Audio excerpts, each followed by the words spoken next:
What's your story? If we were to sit down and have coffee or lunch, and maybe we didn't know each other very well, and I asked you to give me a summary of your life, a couple sentences, what would you tell me? What's your story? What would your friends tell me? If we were walking around out here in the hallway, and I said, tell me about them, what would they say? We've never met Naaman before as we were reading through 1st and 2nd Kings. This is our first introduction to him. And the writer of 2nd Kings does us the privilege of trying to summarize his life in a couple of sentences. We hear about the respect that he has from important leaders. We hear of his accomplishments. We hear of his power, his status, probably his wealth. We get this glowing resume of Naaman. But then all of a sudden, with one simple phrase, a corner is turned. And everything that has come before seems to pale in comparison. All of those glowing points in his story are overshadowed by the last phrase. Naaman was a mighty warrior, but he had leprosy. All of his accolades seem meaningless. He can't get together with friends and celebrate all of his accomplishments because he has to stay separate. This giant monument made by one little phrase is in front of him. But he had leprosy. And I wonder this morning, is there a monument like this in your story? Is there one phrase that comes up time and time again? It seems to overshadow everything else. It stands in front of you and you can't go around it. You can't seem to knock it down. You can't go through it. It colors everything that everyone knows about you, or maybe it just colors the way you see yourself.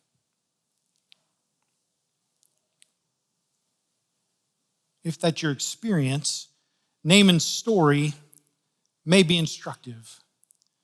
And so let's walk on the journey with Naaman together for a few minutes. But let me start with a warning. As I read this story a few times, I found myself falling into a trap that might be easy to fall into. I see that thing in front of me that I want torn down, that I want God to do something about. And I see myself reading Naaman's story like a checklist. If I do this like he did, and I do this like he did, and I do this like he did, then at the end of the checklist, everything will be fixed. That's not what this is. But if we have eyes to see and ears to hear, the Spirit may have some things to tell us about those monuments that are in our lives. As we dive into this story of Naaman, there's a turn right away. There's a voice of hope, and it comes from an unusual place. If you missed it, you see this young girl who isn't even named in the story. Not only is she young, not only is she female, both that put her at a disadvantage, she's also a prisoner of war and now a slave in Naaman's household. She is at the farthest edge of the margins. If Naaman is making a list of people who might be able to help him with his problem, she's not on it. But she gathers the courage. She goes to her mistress and she says, there's a prophet in Samaria. And I really believe if Naaman could get to that prophet, he could be healed. And this powerful man must be at the end of his rope because he listens. He pays attention. He goes to visit his king.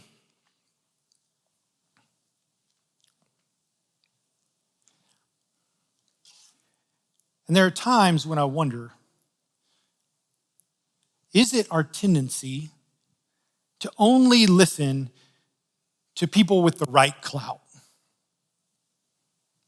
People who have prestige, or they're experts, or they've put in the time, and I respect that. And we miss those voices from unusual places. Don't misunderstand me. There are people who have put a lot of time and study and effort, and we listen to those people. But there are also times when there are people who are listening to God well, and God speaks. And will we have ears to hear and the humility to listen to someone on the margins who points us to a solution that only God can give? This young girl had no experience. She didn't know anything about leprosy. She's not a doctor. She doesn't specialize in skin disorders. But she knows she wants Naaman to be healed. She believes that Yahweh can heal him. And she knows that there's a prophet in Israel. And to Naaman's credit, he listens. Do we have people around us who are listening to God well? And do we have the humility to listen to them?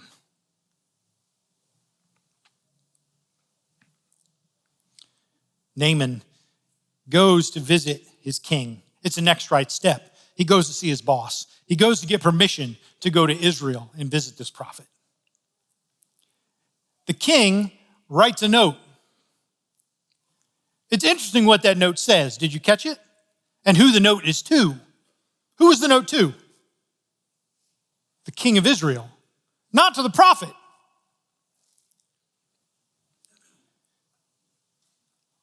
Aram's king sends Naaman to Israel's king. Interesting. Now, there are probably politics involved. It's probably a bad idea for one of Aram's primary warriors to come rolling into Israel, crossing the border, unbeknownst to Israel's king. That might start some problems between the two kingdoms. So he goes to the king, but what the note said is also interesting. Did you catch it? It says, here's my servant Naaman. Heal him.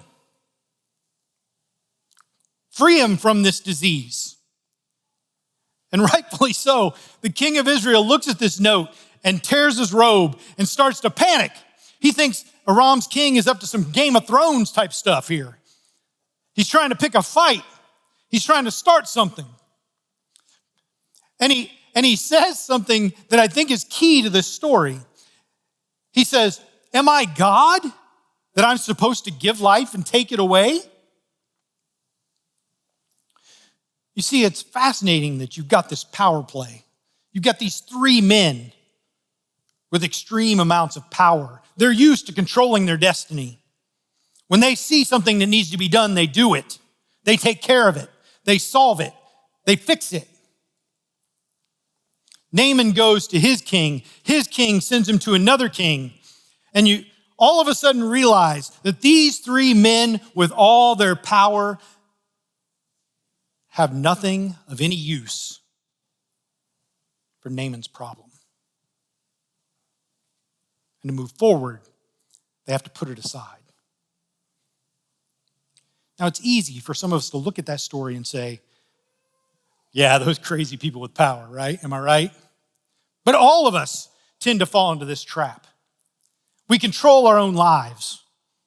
We fix it. We keep it to ourselves. We don't bring other people in. Any control freaks in the room? Can I get an amen? I'm going to do it. And so we bring other people in who are fixers. And we try to solve it. And until we can put those things away, we miss the work of God.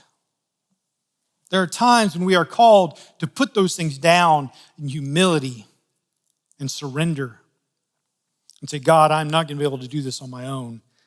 I'm going to need you. Elisha gets word of the king's panic and sends another note. All these notes are fascinating if you pay attention to them. The note that Elijah sends says, send Naaman to me. For what purpose? Did you catch it? So that Naaman can know that there is a true prophet in Israel. The note didn't say, send Naaman to me so I can cure him of his leprosy. It said, send Naaman to me so that he can know that there's a true prophet in Israel. We'll come back to that. Keep that in the back of your mind. I love the next part of this story, though. If you think the Bible doesn't have comedy, pay attention, because this is hilarious. Naaman has got an entourage. He's got horses and chariots. If you look at the passage, he is carrying gifts, money. He is decked out to the hilt, and he comes rolling up to Elisha's door with this huge entourage. He is letting everyone in town know that someone with power and significance and wealth has entered, and you should pay attention. And when he gets to Elisha's house,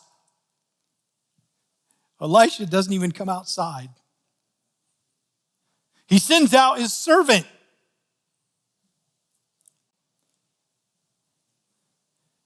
And tells Naaman to go wash in the Jordan River 7 times. Naaman has shown up at Elisha's house expecting a show. Let's just be real. He kind of says it in the text. He's expecting fire and smoke and flowery words and a big show, maybe altars and burnt offerings. At least some wisdom from this sage. And when he shows up, all Elisha says is go take a bath.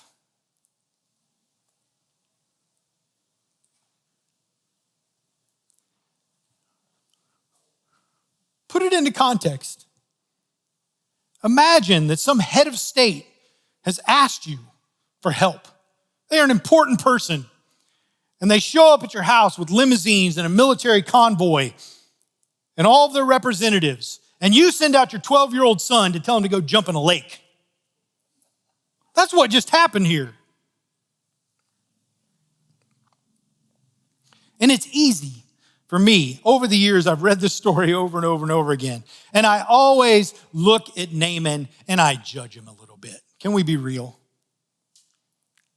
I'm like, Elisha gave you something easy to do, man. You're going to be healed if you just go jump in the river. Come on. Put down your pride.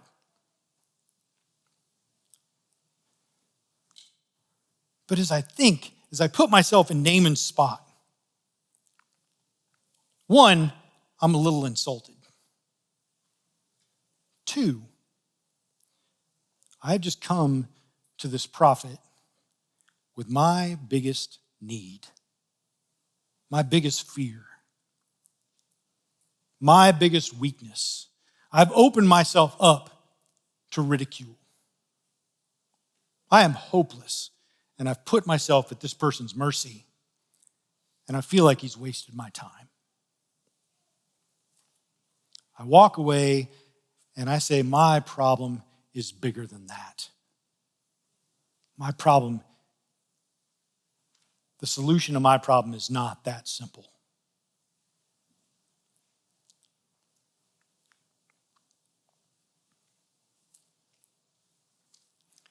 Please don't mishear me when I say this. But is it possible that those monuments in our lives, those things that are in front of us, when they're held in front of God, they might not be as big as we think they are?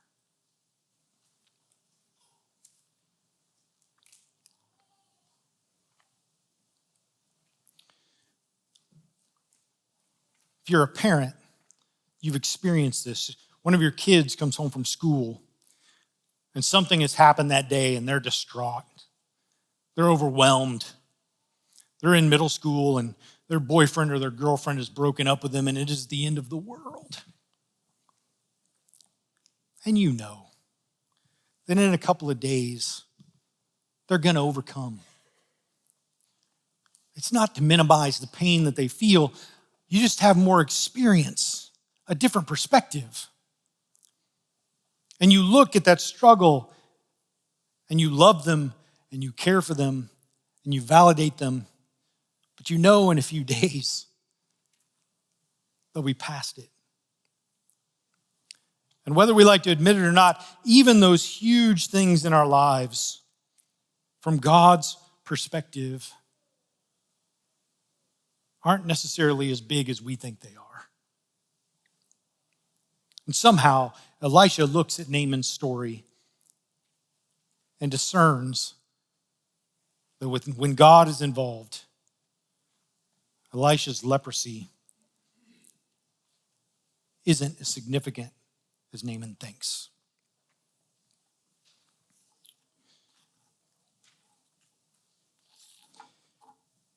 And so Naaman walks away angry. He's ready to go home. He's probably hopeless. He's upset. Maybe he's throwing in the towel. And luckily, he's got some good friends around him who pull him aside and they say, what can it hurt? You came ready to give this guy a fortune. You came ready to do any crazy thing he asked you to do. And all he has said is go wash in the Jordan River. Just give it a shot. And I wonder if there are times in our lives when some of the things that seem like giant monuments in front of us, we know there are some simple things to do that aren't always easy. That person who takes up all of our mental energy because of something they've done, they've wronged us in some way, and we're losing sleep over it, and they've not given a second thought to you. And I talk to a trusted friend and they say, you've got to forgive them. It's a one-sentence answer. But it's not easy.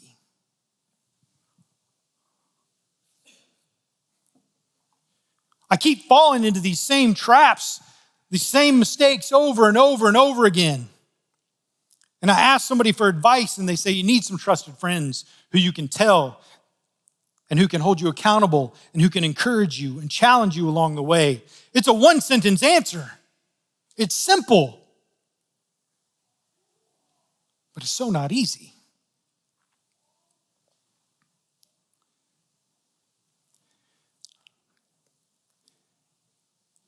And I wonder if there are times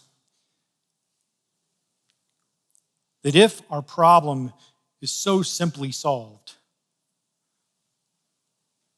it feels like it lessens the pain I feel. It minimizes it. And sometimes those monuments that are in front of us can start to become idols. We start to look at them and they take up all of our thought life. They overwhelm everything about us. They become the most important thing. And we lose sight of everything else.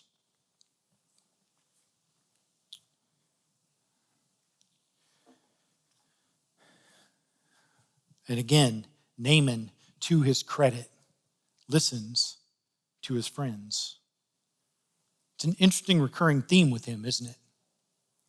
If you learn anything from Naaman, learn that. He is constantly listening and submitting to those people around him who are speaking hope and truth. He goes to the Jordan River, and like we saw in the video, he dunks himself 7 times. I hope he did it that fast. I hope that's what it looked like. I hope he did a backflip, because when he came up out of the water, he was healed. His monument was torn down. The text says his skin is like a baby skin. This is new birth. He comes out of the water the last time, and God has changed him. He has new life, a new way forward. His life is forever changed. God is in the healing business and continues to heal. And friends, we can hear that today. God is still in the business of healing, and that's wonderful. I don't want you to miss it. It can be rote when we've heard Bible stories all of our lives. But as I read this passage this week, I realized that the healing wasn't even the point. The healing wasn't the point. It's great, but that's not the point. Do you remember Elisha's note to the king? He said, send Naaman here. Why? So that he can see there's a true prophet in Israel. After Naaman comes back out of the water, he returns to Elisha's house. And did you catch what he says? He says, now I know that there is no God except the God of Israel. See, somehow, early on, Elisha has discerned that Naaman's primary problem is not leprosy. Naaman's problem is that he doesn't know God.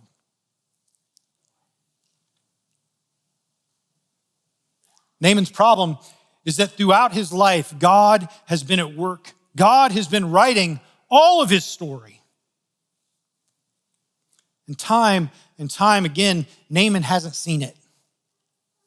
Naaman doesn't know God. And so when the monument comes, Naaman has no frame of reference, has nowhere to turn, has no hope.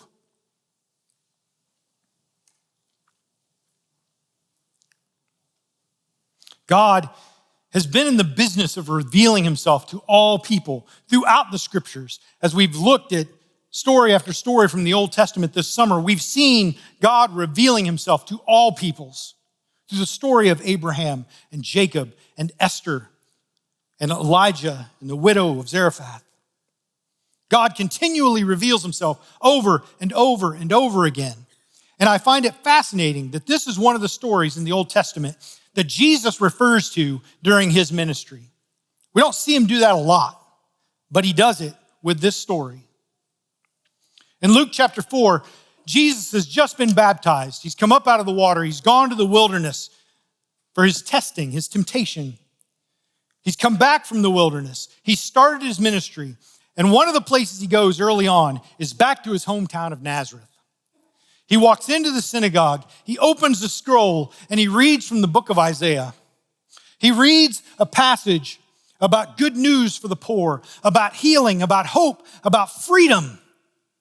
And the people that he's grown up with are amazed at the gracious vocabulary of this man. The hope that spews forth.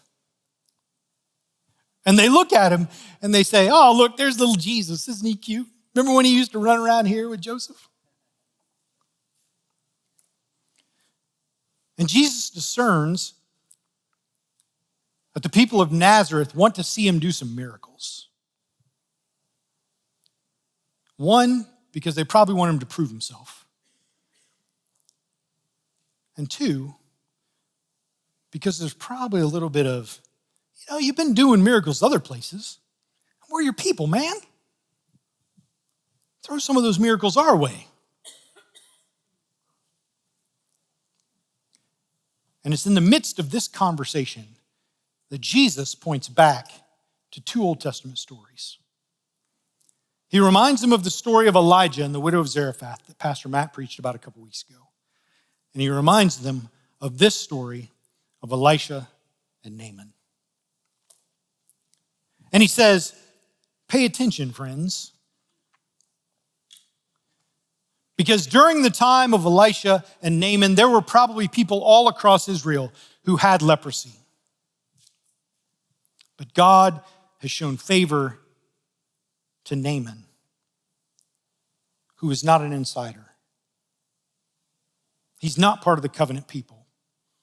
He's not one of the promised children of Abraham. God reveals himself and shows his favor to all people. Jesus says, when I read Isaiah and I say that there is good news and freedom and hope, that it is not just for you, religious people. It is for everyone. And this really makes the people of Nazareth mad.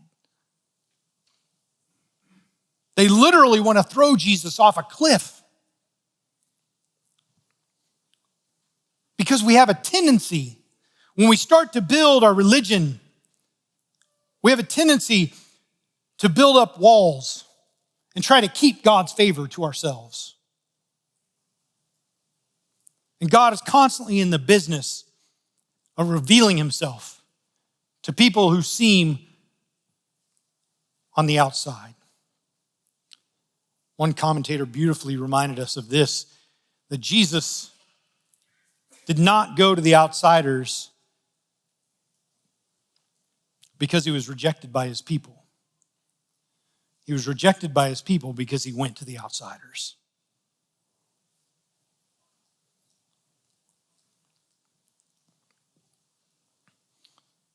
And there are times when I read the story of Naaman that I think about the monuments in my life and I want God to do something about them. But I might look at the monuments in somebody else's life. I'm not sure God should do anything about that.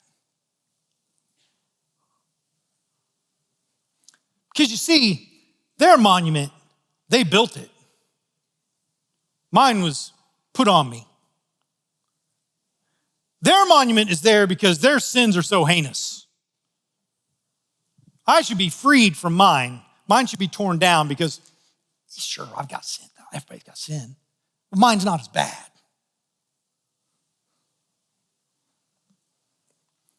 And if we listen to God well through the story of Naaman, we can't help but see that we serve a God who is gracious and generous, even more than maybe sometimes we want him to be.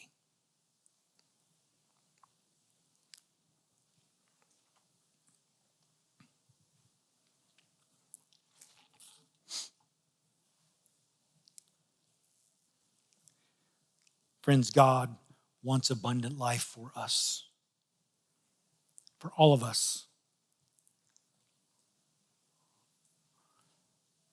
Do you want your story to change? Give some attention to the author. Spend time with the Creator. Learn to live a reverent life, paying attention to the work of God in all things, in all places, at all times. The story of Naaman starts in the first few verses. I don't know if you caught it or not, but when the author begins to tell Naaman's story, the author connects all of Naaman's accomplishes to the work of Yahweh. Yahweh has been at work in Naaman's life even before Naaman recognized God was there. And so often we get caught up looking at our monument that's become an idol, and we miss the work of God in all of the other places in our lives. We miss the blessings. We miss living lives of gratitude. And instead focus on this one thing that we want God to change. Friends, Naaman was healed. And sometimes God gives us that. Sometimes not. But when we can pay attention, when we can listen, when we sit with the Savior who wants abundant life for us, those monuments don't look nearly as big when we're looking at them with the God who moves mountains.